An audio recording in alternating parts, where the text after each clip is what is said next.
Welcome to Energy Stew. This is Peter Roth, your host. By the way, if you're seeing the video of this, which will appear someday on YouTube, my face is very pockmarked right now because I'm doing a cleansing that my dermatologist has had me do to clear old skin damage on my face. So anyway,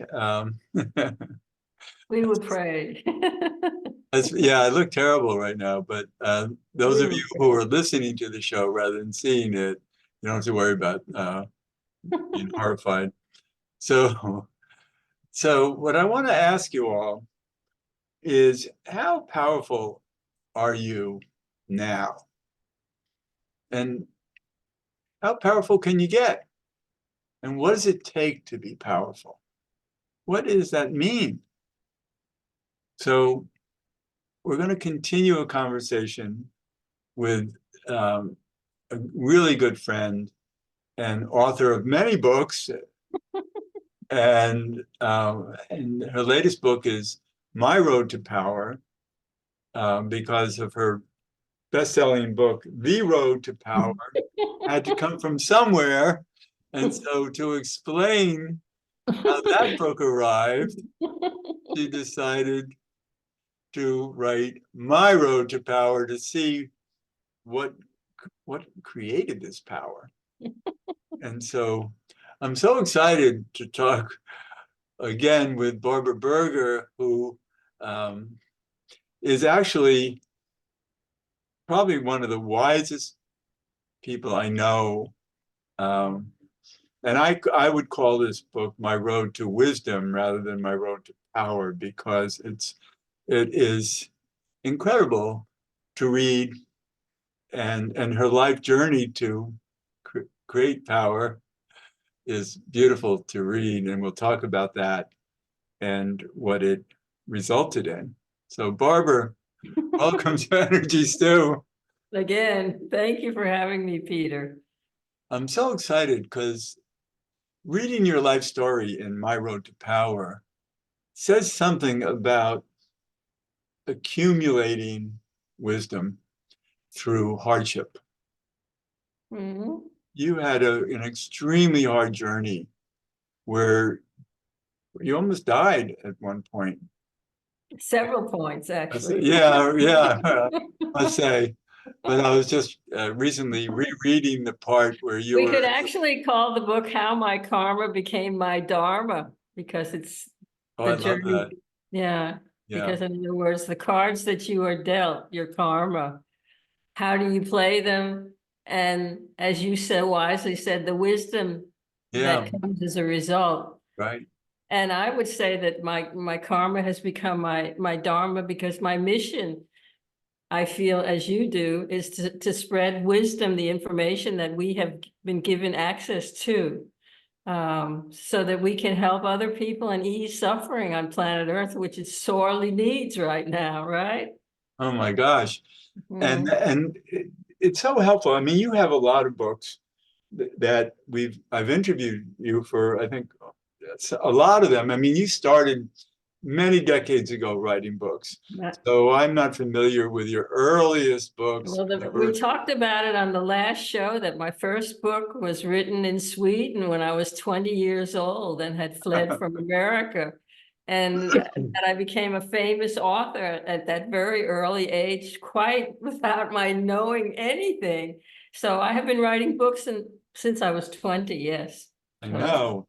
And they're amazing books because I know the titles of them and how popular they became.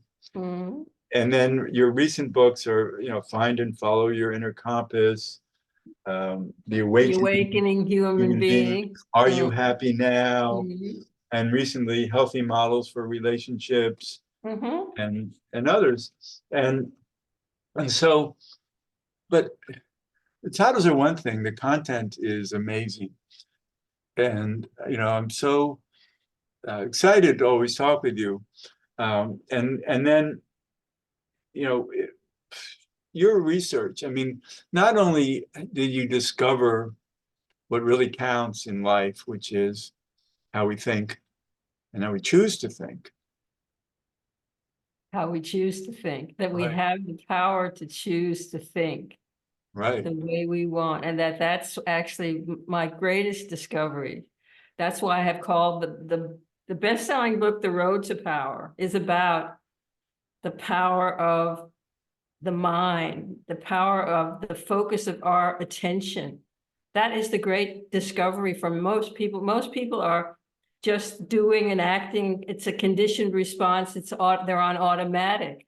Right. It's a power of having choice Yeah, but and in then other words, making to it. become aware of the nature of consciousness and to understand the way the mind works, that's the key to freedom. And that's the only freedom we actually have, the power of our focus. What we focus our attention on grows in our experience. We put energy on what we focus on.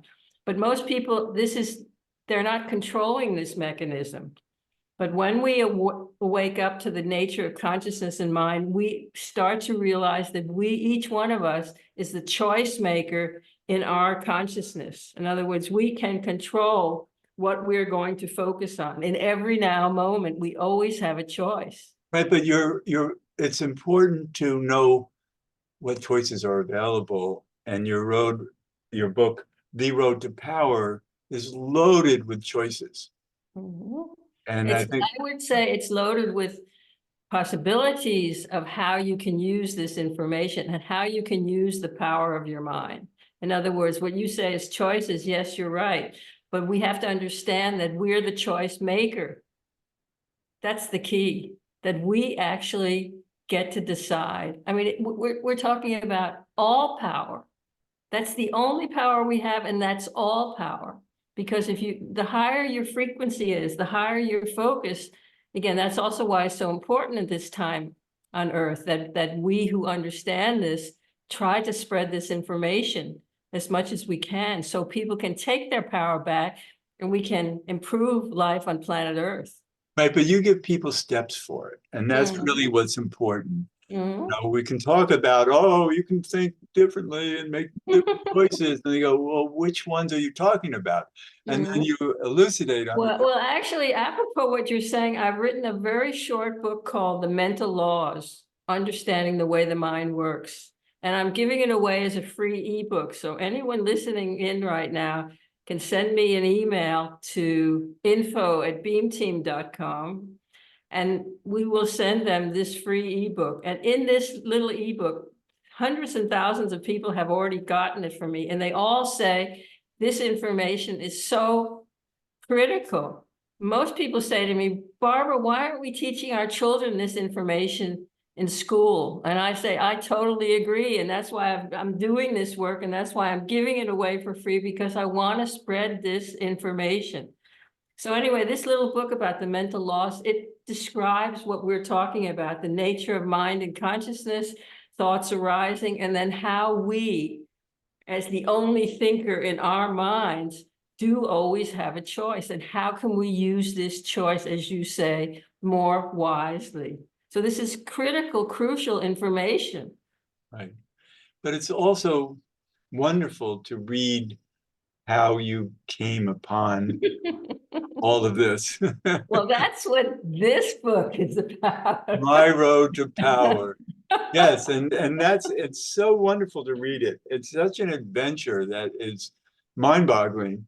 Because as we were talking about earlier, you almost died a number of times.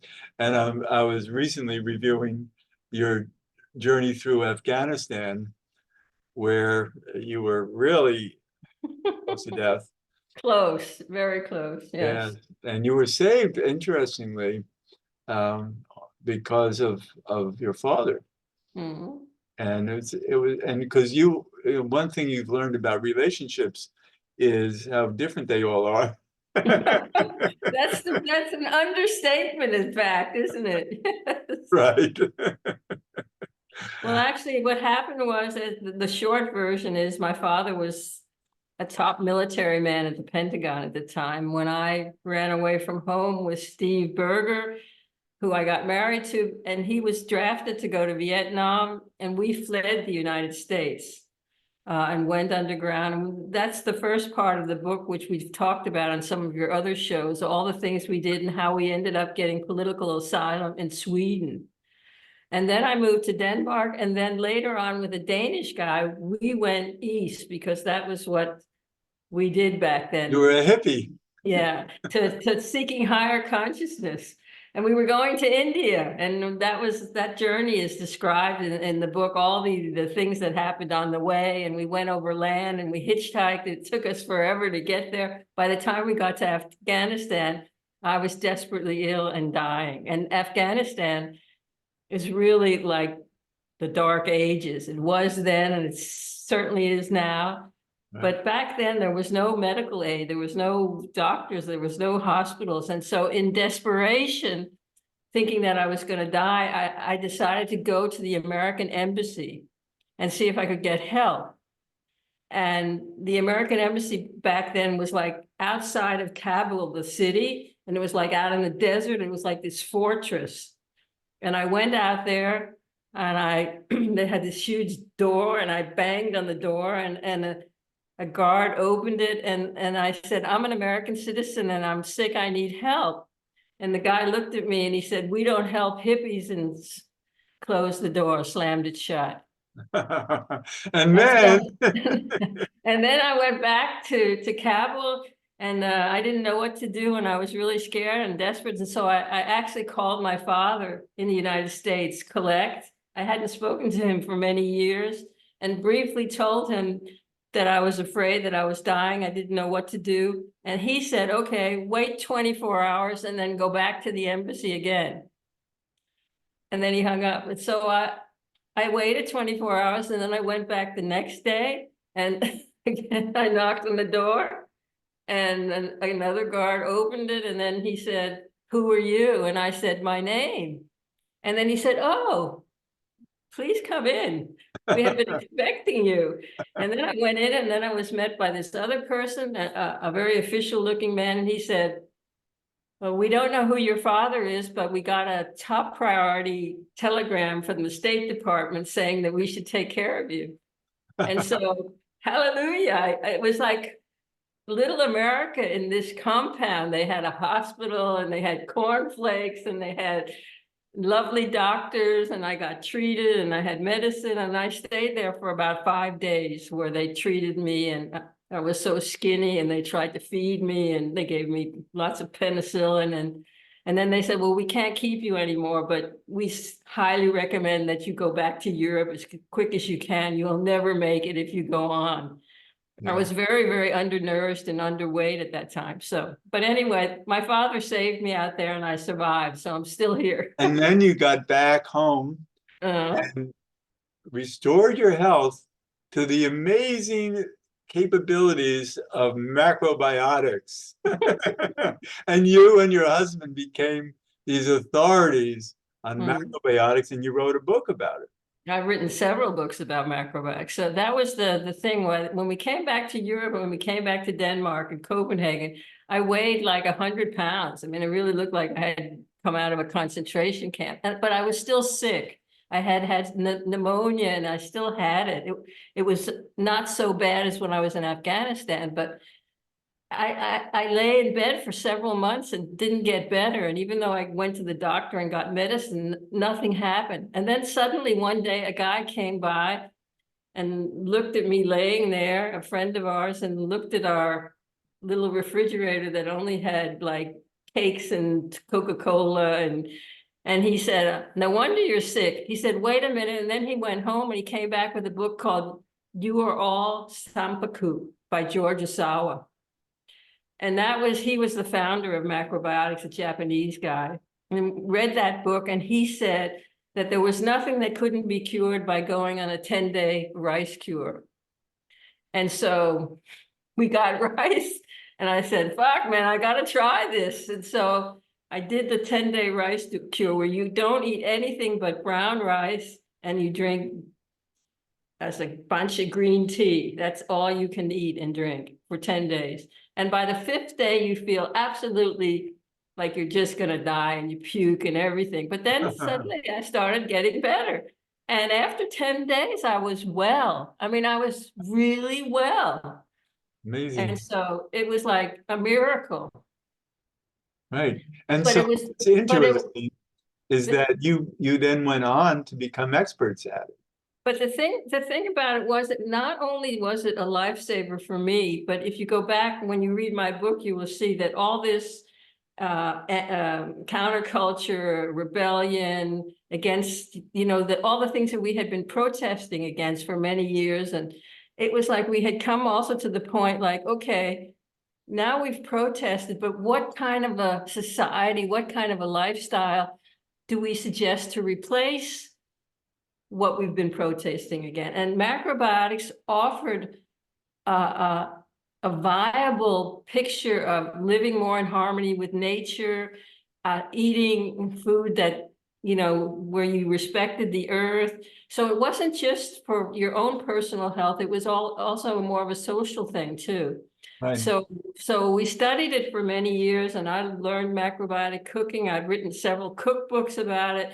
But then it happened again. It wasn't that we wanted to be the leaders of this movement, but people who knew us, they started asking, like, what are you guys doing? And so then I wrote another book called Eat Brown Rice and Make Revolution, which became sort of a underground cult classic in Scandinavia, where I presented the transition from the counterculture, the drug culture, to this more healthy lifestyle. And so then people, after I wrote that book, they started coming over saying, well, Barbara, how do you make brown rice? How do you make miso soup? So I would show them in my little kitchen. And then there was more and more people who kept asking me to. So I said to why don't we do it one day a week? Then the people who want to come, I can cook for all of them at the same time instead of having to do little by little. So that sort of started by itself. I started doing cooking classes. And then all these people who came to the cooking classes, then they said, but how does it taste? We want to eat it now. So then I said, okay, well, we'll make food and you can taste this miso soup and the rice and the vegetables. And so then we had, in our little apartment, we called it Last Chance Cafe. We had like every week, once a week, like 50 people came and sat on the floor and we served them all this food. So it just sort of grew by itself. And then there were so many people, we couldn't be in that little apartment. So we got a place, and then somebody financed a big center. So we ended up having a huge place in the center of Copenhagen with a store and teaching room and restaurant. And Well, tell us why you're not still doing that. well, the main reason is that at some really important point in the journey, I started to notice we had so many desperately ill people coming to us because we were like the first who were offering alternative medicine, you could say, healthy living. We had lots of cancer patients that came to us who had been told that there was nothing more that the doctors could do and they were going to all die. And so we gave them their dietary sheets, and then we did the acupuncture and shiatsu and all the things. And then I started to notice in this group of people who were all doomed to death, half of them they survived and got better and they got cured completely. And the other half, they did die.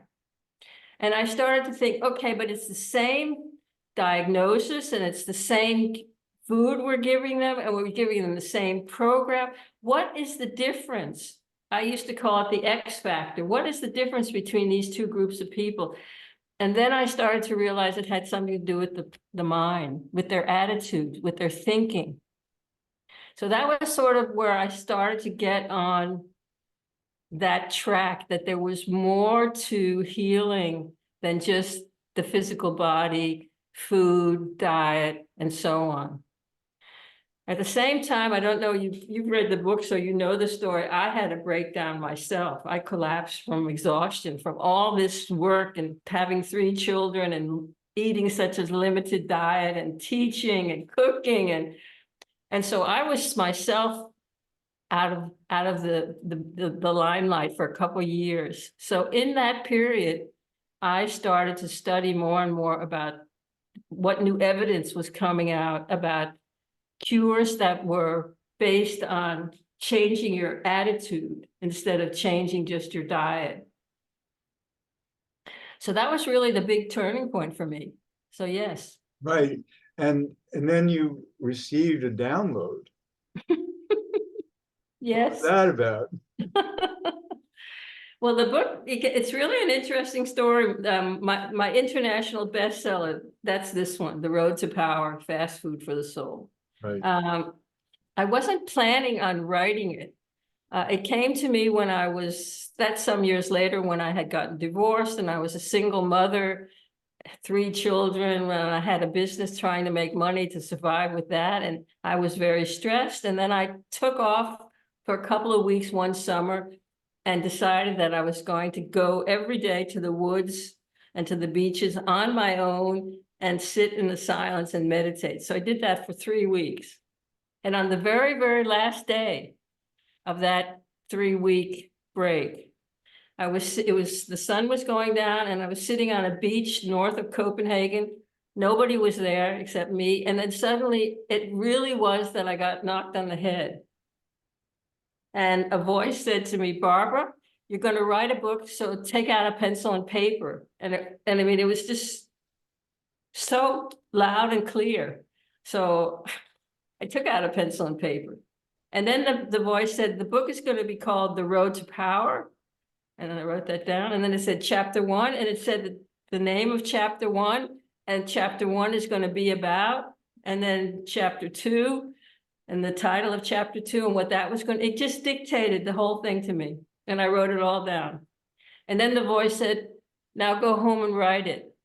And I did. It was very easy to write. It was like, it just sort of was channeled to me. It was the easiest book of all to write. But then the interesting thing that happened after that was I was already a famous author by that. I had many books published and nobody would publish this book. It was like, and the last publisher I had before this one, the editor at that time wrote back and said she didn't like it, and that the book, and it was like a criticism. It was fast food for the soul.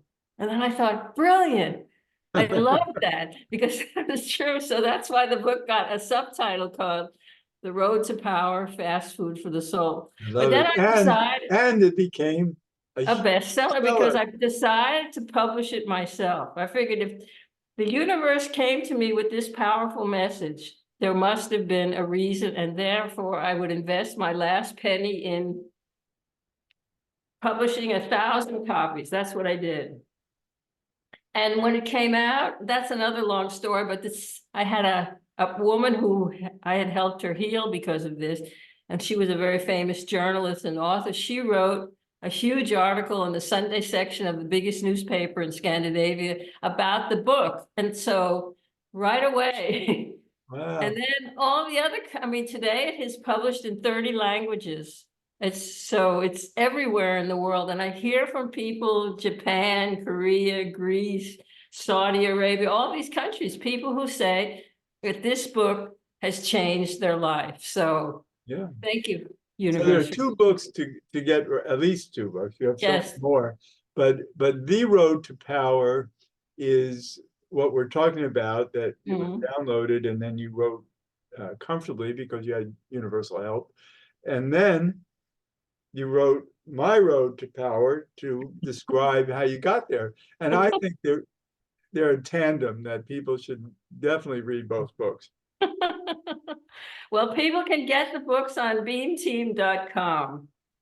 They are everywhere available, so you're most welcome to order your book. And they're also available as ebooks, so if you just want to have them quick, you can get them quick. Yeah, because The Road to Power, I interviewed you about it some years ago, but just reviewing it recently, I was fascinated by how much is in it, how much, and the research that you do, and the knowledge that you've accumulated, not just because of your life experiences, but also because you are somebody who wants to learn from every which way you can. And so there's so much in it that it's fascinating. And I feel so honored to know you because I really Thank you. believe that you are someone who's, you know, had your journey to get to the wisdom place that you're at. Hmm. And Well, that, it's really interesting because as far as I can see, you know, like in Buddhist philosophy, they say that every person, the level of consciousness you have when you leave the physical body, that's where you begin your next incarnation. And I feel my personal experience has been, I was born into a very ordinary middle-class American family. And I had some knowledge or information from the very beginning that there was nothing in my environment that in any way could have taught me. And right, so I feel that this work that I have done is part of my soul's journey in this incarnation. That's what the universe wanted me to do. But because it's always been like that. I haven't tried to do these things. I haven't said, oh, I want to write a book or I want to write a bestseller. But this information that keeps coming to me in different forms, yeah, I always have felt that it's my duty to channel it on to to whoever. share it. Yeah. And Yeah, so it's been the joy and the pleasure of my life to do this. I love that. And, it's so exciting to talk with you about this because the road to power is different for all of us. And people should not want to emulate you because you came close to death so many times. But we all have different ways of challenging ourselves and coming to Well, actually, that's one that. of the messages that came through in this book is that, and as I write in the beginning, whatever each chapter is its own, is a standalone piece of advice of the way you can use the power of the mind. And I say to the readers, and that's reflecting what you're saying, that take the chapters that speak to you, because the book is so many different things you can do, so many different techniques, but there are some that will speak directly to your soul, to your heart. Those are the ones for you. Right. And I think everybody feels that they're on a difficult journey. And so this is a way to empower yourself with it. Mm. So that's great. Barbara Berger, I love talking with you. And thanks so much for being a guest on Energy Stew. Thank you for having me, Peter. Blessings to you. And Beam Team, info@beamteam.com. Mm. Great. Thank you. And this is Peter Roth, your host of Energy Stew at prn.live. I can be reached at peter@heartriver, HEART river.org. I'd love to hear from you, and thanks so much for listening.